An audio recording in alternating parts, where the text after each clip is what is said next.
அஸ்ஸலாமு அலைக்கும். எல்லாரும் எப்படி இருக்கீங்க? நல்லா இருக்கீங்களா? Welcome to taste my foot. இது வரைக்கும் எங்கள் சேனலை சப்ஸ்கிரைப் பண்ணாதவங்க ப்ளீஸ் சப்ஸ்கிரைப் பண்ணுங்கள். அப்படியே பக்கத்தில் இருக்க பெல் ஐக்கானையும் கிளிக் பண்ணுங்கள். எங்கள் வீடியோ உங்களுக்கு பிடிச்சிருந்தா லைக் பண்ணுங்கள், உங்கள் ஃப்ரெண்ட்ஸ்க்கும் ஷேர் பண்ணுங்கள். ஓகே, இப்போ நம்ம வீடியோக்குள்ளே போகலாம்.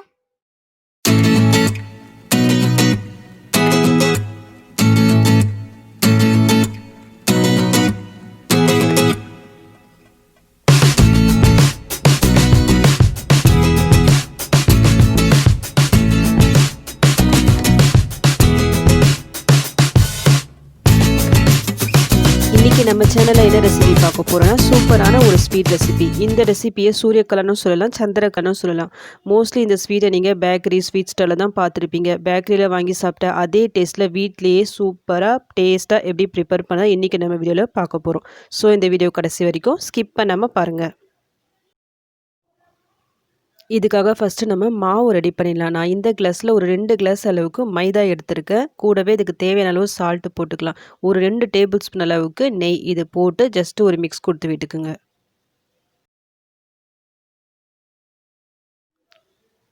நெய் சேர்த்து மிக்ஸ் பண்ணிவிட்டு கையில் இப்படி பிடிச்சா பிடிக்க வரணும். அப்படி உங்களுக்கு பிடிக்க வரலன்னா இன்னும் கொஞ்சம் எக்ஸ்ட்ரா போட்டுக்குங்க. எனக்கு வந்து பிடிக்க வரல, ஸோ நான் எக்ஸ்ட்ரா ஒரு 2 டேபிள் ஸ்பூன் அளவுக்கு நெய் போட்டுட்டு இப்போ எனக்கு பிடிக்க வருது. இப்போ நம்ம தண்ணி சேர்த்துக்கலாம். தண்ணி வந்து கொஞ்சம் கொஞ்சமாக ஊற்றி நல்லா மாவு மாதிரி பிசைஞ்சு வச்சுக்கிங்க. சப்பாத்திக்கெலாம் நம்ம நிறைய தண்ணி ஊற்றி மிக்ஸ் பண்ணுவோம். அது மாதிரி ஓவராக தண்ணி ஊற்ற வேணாம். கொஞ்சமாக தண்ணி ஊற்றிட்டு நல்லா இந்த மாதிரி சாஃப்டாக மிக்ஸ் பண்ணி வச்சுக்கோங்க. இது அப்படியே கொஞ்ச நேரம் இருக்கட்டும். மாவு கொஞ்சம் ஊற டைமில் நம்ம உள்ளே வைக்கிறதுக்கு ஸ்டஃபிங் ரெடி பண்ணிடலாம். இந்த சூரியக்கலா ரெசிப்பியில் வந்து ஸ்டஃபிங் பால்கோவா வைப்பாங்க. நீங்கள் கடையில் கூட ரெடிமேடாக பால்கோவா வாங்கி ஸ்டஃபிங் வச்சுக்கலாம். பட் நான் இன்றைக்கி வீட்டில் தான் செய்ய போகிறேன். பாலில் பால்கோவா செஞ்சால் ரொம்ப டைம் எடுக்கும். ஸோ நான் பால் பவுடர் வச்சு பால்கோவா செய்ய போகிறேன். அதுக்காக நான் பேனில் ஒரு 2 ஸ்பூன் அளவுக்கு நான் நெய் போட்டிருக்கேன். ஒரு அரை கப் அளவுக்கு பால் போட்டிருக்கேன். இது லைட்டாக கொதிக்கிற டைமில் ஒரு கப் அளவுக்கு பால் பவுட்ரு போட்டு லோ ஃப்ளேமில் வச்சு எந்த லம்ஸும் இல்லாமல் நல்லா மிக்ஸ் பண்ணி விட்டே வாங்க.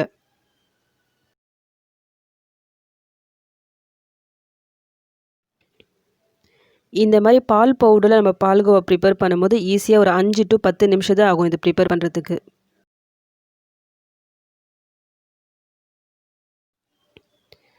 நாம் போட்ட பால் பவுட்ரு எல்லாம் நல்லா ஒன்று சேர்ந்து இந்த மாதிரி இந்த பேனில் ஒட்டாமல் வரும். இந்த ஸ்டேஜில் நம்ம ஸ்டவ் ஆஃப் பண்ணிக்கலாம். அவ்வளோதான், இப்போ நம்மளுக்கு பால்கோவா ரெடி ஆகிடுச்சு.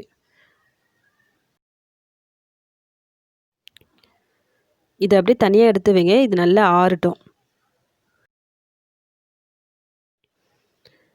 இந்த பால்கோவாவுக்கு ஸ்வீட் கொடுக்கறதுக்காக நான் ஒரு மிக்ஸி ஜாரில் ஒரு அரை கப் அளவுக்கு சுகர் சேர்த்துருக்கேன். இதுக்கு ஃப்ளேவருக்காக ஒரு 2 ஏலக்காய் சேர்த்துருக்கேன். இதை போட்டு நல்லா பவுட்ரு பண்ணி எடுத்துடலாம் நம்ம. நான் சுகரை பவுட்ரு பண்ணி பால்கோவாவில் மிக்ஸ் பண்ண போகிறேன். நம்ம பால்கோவா ப்ரிப்பேர் பண்ணுறோம் பார்த்தீங்களா, அந்த டைமில் கூட நம்ம டைரெக்டாக சுகரை ஆட் பண்ணிக்கலாம். அப்படி நீங்கள் ப்ரிப்பேர் பண்ணுறதா இருந்தால் அந்த பால் பவுடர்லாம் சேர்க்குறீங்க பார்த்தீங்களா, அந்த டைமில் இதுக்கு தேவையான அளவு சுகரும் போட்டு நல்லா மிக்ஸ் பண்ணிட்டே இருந்தால் உங்களுக்கு ஸ்வீட் அண்ட் பால்கோவா கிடச்சிரும். அது ஈஸியாகவும் உங்களுக்கு வேலை முடிஞ்சிடும். இப்போ இது நல்லா ஆறிடுச்சு, கொஞ்சம் கூட சூடு இருக்கக்கூடாது. நல்லா ஆறிட்ட பிறகு இந்த சுகர் பவுட்ரு போட்டு நல்லா மிக்ஸ் பண்ணி எடுத்துடணும்.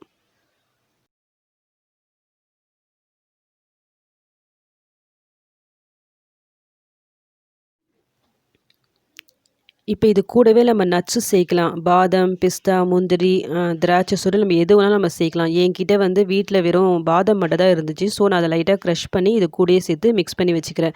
இப்போ மிக்ஸ் பண்ணி வச்ச இந்த பால்கோவா நம்ம தனியாக ஒரு பவுலில் போட்டு வச்சிடலாம். நம்ம ஃபைனலாக யூஸ் பண்ணிடலாம் ஸ்டஃபிங்காக. இப்போ நம்ம சுகர் சிரப் ரெடி பண்ணிக்கலாம். சேம் அதே பேன் தான் நான் எடுத்திருக்கேன். இதில் நான் ஒரு 2 கப் அளவுக்கு சுகர் சேர்க்குறேன். 1 கப் அளவுக்கு தண்ணி. இதில் ஃப்ளேவருக்காக ஒரு 2 ஏலக்காய் இது போட்டு ஒரு பாயில் வரட்டும். அது வரைக்கும் நம்ம வெயிட் பண்ணலாம்.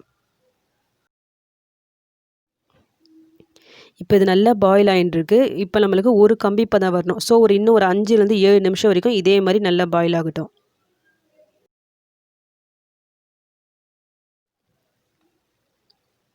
இந்த மாதிரி நல்லா கொதிச்சிட்ட பிறகு நடுவில் கொஞ்சம் செக் பண்ணிட்டே இருங்க. இந்த மாதிரி எடுத்து பார்த்தா உங்களுக்கு லைட்டாக இந்த மாதிரி ஒரு கம்பி மாதிரி ஃபார்ம் ஆனாலே போதும். ரொம்ப ஃபுல் கம்பி வரணும்னு அவசியம் இல்லை. லைட்டாக இந்த மாதிரி வந்தாலே நீங்கள் ஸ்டவ் ஆஃப் பண்ணிவிடுங்க. ஏன்னா ஓவராக அந்த ஒரு 2 கம்பி பதம் சொல்லுவாங்க, அந்த மாதிரி வந்துட்டால் நம்ம அந்த ஸ்வீட்டை வந்து இந்த சுகர் சிரப்பில் நம்ம ஊற வைக்கும் போது அப்புறம் ஊற வச்சுட்டு நம்ம வெளியே எடுத்துட்டா ஒயிட்டாக ஒரு மாதிரி ஃபார்ம் ஆன மாதிரி ஆகிடும். ஸோ இந்த ஸ்டேஜில் நீங்கள் எடுத்தால் கரெக்டாக இருக்கும். இப்போ நம்ம கொஞ்சமாக ஒரு 3 to 4 ட்ராப்ஸ் அளவுக்கு லெமன் ட்ராப்ஸ் போட்டுட்டு மிக்ஸ் பண்ணி விட்டுக்குங்க. அப்போ தான் அந்த சுகர் சிரப் நல்லா கட்டியாகாமல் இருக்கும். இங்கே இந்த சைடு இந்த மாவு வந்து நல்லா ஊறி வந்திருக்கு. இப்போ இதுலேருந்து ஈக்குவலாக நீங்கள் பால்ஸ் மாதிரி டிவைட் பண்ணி எடுத்துக்கோங்க. அதுலேருந்து ஒரு பால் எடுத்து சப்பாத்திலாம் செய்வோம் பார்த்தீங்களா, அந்த கட்டையால் நல்லா பரத்தி எடுத்துருங்க இந்த மாதிரி. இப்போ பரத்தி எடுத்தாச்சு. நம்மளுக்கு இப்போ ரவுண்ட் ஷேப் வேணும். அதுக்காக நான் ஒரு கிளாஸை வச்சு இந்த மாதிரி கட் பண்ணி எடுக்கிறேன். ஒருவேளை நீங்கள் சின்ன சின்னதாக ரவுண்ட் ஷேப் கூட நீங்கள் பரத்தி எடுத்துடலாம். இப்போ கட் பண்ணி எடுத்த அந்த ரவுண்ட் ஷேப்பை நம்ம வெளியே எடுத்துடலாம். நீங்கள் பரத்தி எடுக்கும்போது ரொம்ப ஓவராகவும் மெலிசாவும் பரத்த வேணாம், ரொம்ப திக்காகவும் பரத்த வேணாம். அதோட திக்னஸ் இந்த மாதிரி பார்த்துக்குங்க. இப்போ நம்ம ஸ்டஃபிங் ரெடி பண்ணிடலாம். அதுக்காக கட் பண்ணி எடுத்து வச்சோம்ல, அதுலேருந்து ஒரு 2 ரவுண்டை எடுத்து வச்சுக்கோங்க. அதுக்கு சைடில் இந்த மாதிரி கொஞ்சமாக தண்ணி போட்டு ஃபுல்லாக தண்ணியால் கொஞ்சம் பேஸ்ட் பண்ணி விடுங்க. அப்போ தான் நம்ம ஒட்டும் போது அது ஈஸியாக ஒட்டும். அந்த எண்ணெயில் வந்து பிரிஞ்சு வராமல் இருக்கும். நடுவில் கொஞ்சமாக நம்ம ரெடி பண்ணி வச்சுருந்தோம்னா அந்த பால்கோவா அந்த ஸ்டஃபிங் வச்சுக்கோங்க. ஸ்டஃபிங்கை பொறுத்த வரைக்கும் ரொம்ப ஓவராகவும் வைக்க வேணாம். ஓவராக வச்சுட்டா நம்ம ஆயிலில் ஃப்ரை பண்ணி எடுக்கும்போது பிரிஞ்சு வந்துடும். அதே டைமில் கம்மியாகவும் வைக்காதீங்க. கம்மியாக வச்சா சாப்பிடும்போது அந்தளவுக்கு டேஸ்ட்டாக இருக்காது. ஸோ நடுவில் இருக்க மாதிரி பார்த்துக்கோங்க. வச்சுட்டு இந்த மாதிரி ஃபுல்லாக நல்லா ப்ரெஸ் பண்ணி விட்டுக்குங்க. இப்போ இந்த கார்னர்ஸ்லாம் நல்லா பேஸ்ட் பண்ணி விட்டுட்டு இப்போ நம்ம ஷேப் கொடுக்க போகிறோம். ஷேப் கொடுக்கறது பொறுத்த வரைக்கும் ரொம்ப ஈஸி. லைட்டாக சைட்லேருந்து இப்படி எடுத்து இப்படி நல்லா இப்படி ப்ரெஸ் பண்ணி விட்டுக்குங்க. அப்படி உங்களுக்கு பண்ணிக்கிட்டே வந்தால் உங்களுக்கு ஆட்டோமேட்டிக்காக இந்த ஷேப் வந்துடும்.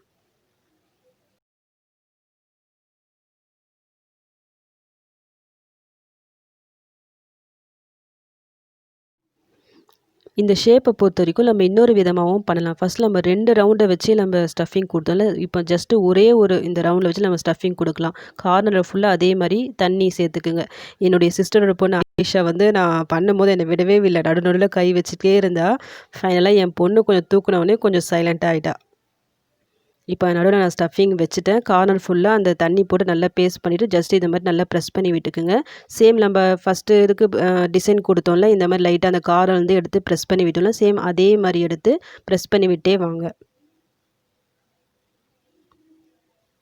நீங்கள் பேக்கரியில் பொறுத்த வரைக்கும் இந்த ஷேப்லேயும் பார்த்துருப்பீங்க. நான் ஃபஸ்ட்டு பண்ண பார்த்தீங்களா, அந்த ஷேப்லேயும் பார்த்துருப்பீங்க. உங்களுக்கு எது பிடிச்சிருக்கோ அந்த ஷேப்பில் நீங்கள் செஞ்சுக்கிங்க. நான் வந்து 2 ஷேப்லேயும் நான் செஞ்சுருக்கேன்.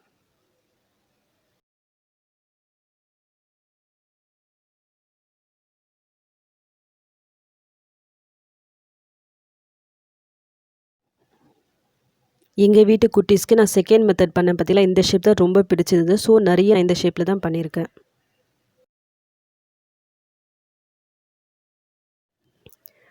பாதி நான் இந்த மாதிரி ஸ்டஃபிங் பண்ணி முடிச்சாச்சு. இன்னும் கொஞ்சம் பேலன்ஸ் இருக்குது. இந்த ஸ்டஃபிங் பண்ணதை ஃபஸ்ட் நம்ம ஃப்ரை பண்ணி எடுத்துடலாம். இது ஃப்ரை ஆகிற டைமில் அதுக்கு ஸ்டஃபிங் ரெடி பண்ணிடலாம்.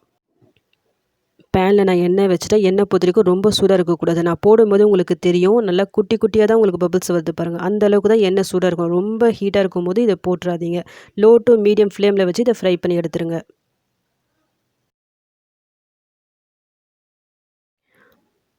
நம்ம இதை போட்ட உடனே எதுவுமே இந்த கரண்டி வச்சு எதுவும் மிக்ஸ் பண்ணிடாதீங்க. ஒரு 2, 3 நிமிஷம் கழிச்சிட்டு இந்த மாதிரி ஜஸ்ட்டு மிக்ஸ் பண்ணி விடுங்க.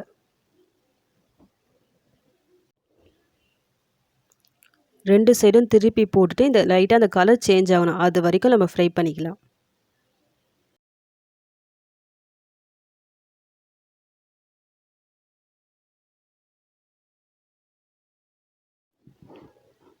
இப்போ பாருங்கள் கலர்லாம் நல்லா சேஞ்ச் ஆகி நம்மளுக்கு ரெடி ஆயிடுச்சு. இப்போ நம்ம இதை வெளியே எடுத்துடலாம்.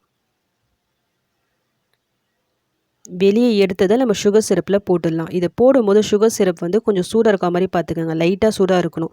ஒருவேளை உங்களுக்கு சூடு இல்லைன்னா கொஞ்சம் லைட்டாக சூடு பண்ணி எடுத்துக்கோங்க. இதை போட்டுட்டு இந்த சைடு ஒரு 5 நிமிஷம் கழிச்சு இன்னொரு சைடு திருப்பி போட்டு ஒரு 5 நிமிஷம் சொல்லிட்டு டோட்டலாக ஒரு 10 நிமிஷம் இது ஊறட்டும். அதுக்கப்புறமா வெளியே எடுத்துடலாம்.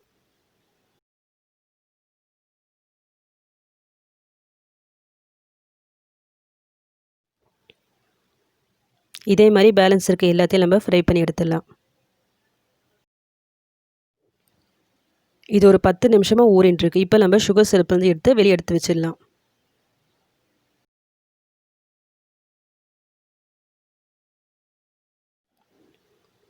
அவ்வளவுதான். இப்போ நம்மளுக்கு சூரியகாலா சூப்பராக ரெடி ஆகிடுச்சு. இதை நம்ம இப்போ சர்வ் பண்ண வேண்டியதுதான். டேஸ்ட் பண்ணுறதுக்கு கிட்ஸ் வந்து ரொம்ப ரெடியாக ஈகராக வெயிட் பண்ணிகிட்டு இருக்காங்க.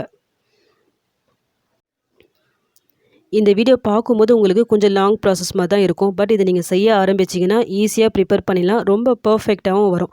என்னதான் நம்ம வெளியே ஸ்வீட் வாங்கி சாப்பிட்டாலும் நம்மளுக்கு பிடிச்ச ஸ்வீட்டை நம்ம கையால் செஞ்சு சாப்பிடும்போது அதோட டேஸ்ட்டே தனி தான். ரொம்ப சந்தோஷமாகவும் நம்மளுக்கு இருக்கும். அந்த மாதிரி இந்த ஸ்வீட் ரெசிபியை நீங்களும் வீட்டில் ட்ரை பண்ணி பாருங்கள். ட்ரை பண்ணி பார்த்துட்டு எப்படி வந்துச்சுன்னு எனக்கு கமெண்ட் பண்ணுங்கள். யாருக்கெல்லாம் இந்த ஸ்வீட் பிடிக்குமோ அவங்க எனக்கு கமெண்ட் பண்ணுங்கள். இந்த வீடியோ உங்களுக்கு பிடிச்சிருந்தா ப்ளீஸ் ஒரு லைக் கொடுங்க. எது பிடிச்சிருக்கோ எனக்கு கமெண்ட் பண்ணுங்கள். எது பிடிக்கலன்னு கமெண்ட் பண்ணுங்கள். நெக்ஸ்ட் வீடியோவில் கரெக்ட் பண்ணிக்கிறேன். உங்களுக்கு டிஃப்ரெண்ட்டான ஹெல்த்தியான ரெசிபிஸ் தேவைன்னா எனக்கு கமெண்ட் பண்ணுங்கள். நான் நெக்ஸ்ட் வீடியோவை அப்லோட் பண்ணுறேன்.